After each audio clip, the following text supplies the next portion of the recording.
कन्या जो है अपने पिता के उत्तम खानदान में उत्पन्न होने के बाद आज यहाँ यज्ञ मंडप में उपस्थित देवी देवताओं के मध्य बंधु बांधवों के समक्ष आज पाणी ग्रहण संस्कार संपन्न हुआ। यहाँ वर्तमान स्थिति में आप देख रहे हैं कि 5 देव उपस्थित हैं। कलश की जो व्यवस्था की गई है, इसमें कलश से मुखे विष्णु, कंठे रुद्र समासतः, मूले त्वस्य स्थितो ब्रह्मा।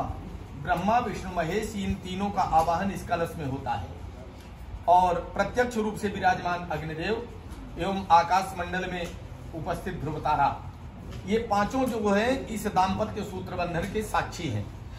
और इतने के समक्ष दोनों एक दूसरे का हाथ पकड़ करके इस नए जीवन में एक दूसरे का सहयोग करते हुए जीवन रूपी यात्रा करने का संकल्प लेते हैं। तो जिसमें वर जो है प्रस्ताव रखता है कि आज के बाद जो गृहस्थाश्रम प्रारंभ हो रहा है उसमें हमारे साथ रह करके, हमारे परिवार में रह करके आप आमोद प्रमोद करें, शारीरिक श्रृंगार करें, हंसी मजाक करें, सब कुछ करें, ठीक है, लेकिन क्रीडा शरीर संस्कार समाजोत्सव दर्शनम हास्यम परिगृह्यानम त्यजेत प्रोषित भर्तृका। जब तक हमारे साथ रहें तब तक आप हमारे घर आमोद प्रमोद करें, हमारे साथ किसी बंधु बांधव इष्ट मित्र के परिवार के यहाँ जा सकती हैं। लेकिन यदि कहीं विषम परिस्थिति बस हम कहीं बाहर हों, अर्थात पति कहीं परदेश में गया हो 4-6 महीने के लिए, तो ऐसी परिस्थितियों में इन समस्त संसाधनों से मुख मोड़ लेना होगा। विष्णुर्वैश्वानरः साक्षी ब्राह्मण ज्ञाति बांधवः पंचमं ध्रुवमालोक्य ससाक्षित्वं ममागताः।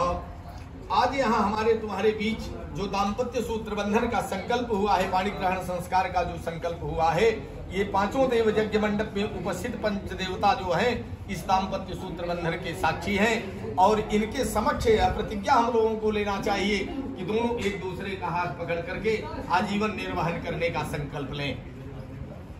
तव चित्तम मम चित्ते वाचा वाच्यम न लोपयेत्, व्रते में सर्वदा देयम हृदयस्थम वरानने। आज से जो गृहस्थाश्रम प्रारंभ हो रहा है इसमें अच्छी घड़ियां तो रहेंगी ही, आमोद प्रमोद मंगल इत्यादि की घड़ियां रहेंगी, लेकिन कहीं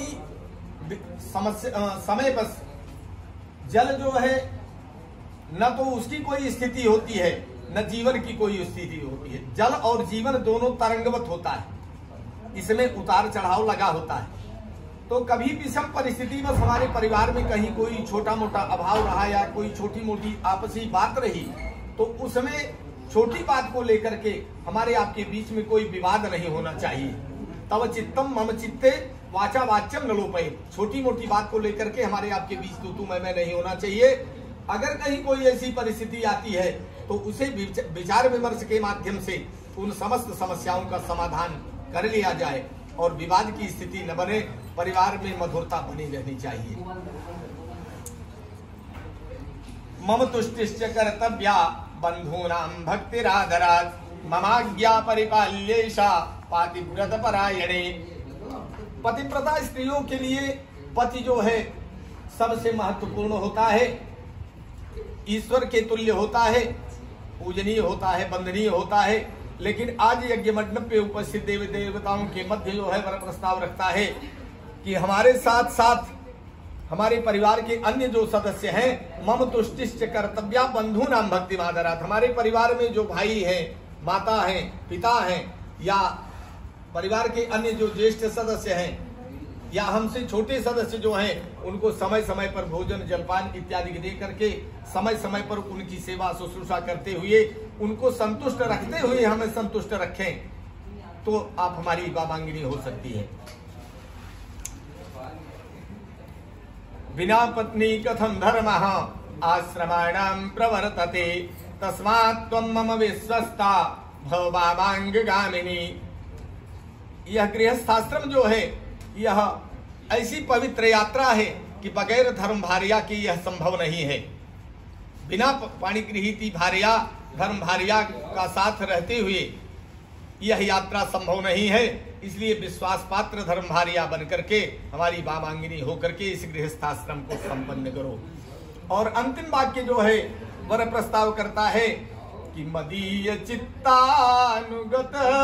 चित्तम् सदा मदाज्ञा परिपालनं च पतिव्रता धर्म परायणे त्वं कुर्यात् सदा सर्वमिदं प्रयत्नम्।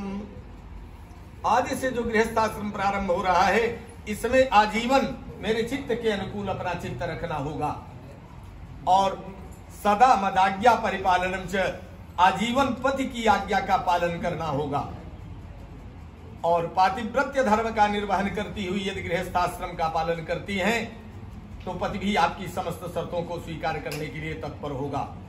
आज वर्तमान स्थिति में आपने देखा यहाँ धान का लावा परछा गया एवं कन्या के माध्यम से अंतिम बार ये पत्थर का टुकड़ा रख करके ये प्रक्रिया संपन्न की गई। तो ऐसी परिस्थिति में ये देखते हैं लावा जो है मखाना इत्यादि में भी होता है, ज्वार बाजरे में भी होता है, लेकिन उसको विवाह संबंधी कार्य में परसने की प्रक्रिया नहीं रखी जाती, धान का लावा ही रखा जाता है।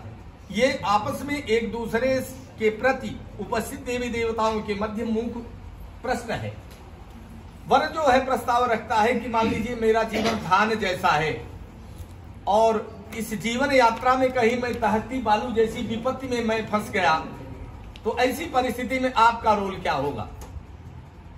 तो ऐसी परिस्थिति में कन्या जो है वह मूक भाषा में ही संकल्प लेती है कि अंचल ग्रंथिवादाय त्वयार्ध फल भागिनी, आज जो ग्रंथि बंधन हुआ है इसके माध्यम से आपके साथ रह करके मंगल बेला में मांगलिक अवसरों पर आपके साथ उत्सव इत्यादि में शामिल तो रहूंगी ही, लेकिन अगर कहीं विपत्तिकालीन घड़ी आई तो ऐसी परिस्थिति में भी सुख में सुख का अनुभव करती हुई, दुख में दुख का अनुभव करती हुई मैं आपके साथ आजीवन इस जीवन यात्रा में चलने के लिए संकल्पबद्ध हो रही हूं और जैसी भी परिस्थिति आपकी रहेगी मैं आजीवन आपका साथ कभी नहीं छोड़ूंगी। और कन्या जो है वो प्रस्ताव रखती है कि आज वर्तमान स्थिति में ये जो शिलाखंड है, मान लीजिए मेरे जीवन में कहीं पहाड़ जैसी कोई विपत्ति आई या इस शिलाखंड जैसी कोई विपत्ति आई तो आपका क्या रोल होगा, आप हमारे साथ कैसा बर्ताव करेंगे। तो आज वर्तमान स्थिति में वर भी यहाँ उपस्थित देवी देवताओं बंधु बांधवों के माध्यम से इनकी उपस्थिति में एक मूक भाषा में संकल्प लेता है कि जब तक पति घर पर है या हमारे साथ आप रहती हैं तब तक कहीं आपको कोई जीवन में चिंता करने की आवश्यकता नहीं है। जिस प्रकार से इस शिलाखंड को मैं आज हटा रहा हूं उसी प्रकार से जीवन में आने वाली समस्त विपत्तियों का मैं विनाश करता रहूंगा। हमारी उपस्थिति में आपको कोई चिंता करने की आवश्यकता नहीं है। बोले श्री लक्ष्मी नारायण भगवान की जय। तो भाई दोनों संतुष्ट हो गए, क्योंकि ये जो बताया गया है भारतीय परंपरा अनुसार ये कोई बंधन नहीं है, लेकिन उसको मानोगे तो जीवन सुखमय रहेगा बस। इसके बाद अभी संक्षेप में बताया गया है, ज़्यादा जानकारी के लिए सिंदूर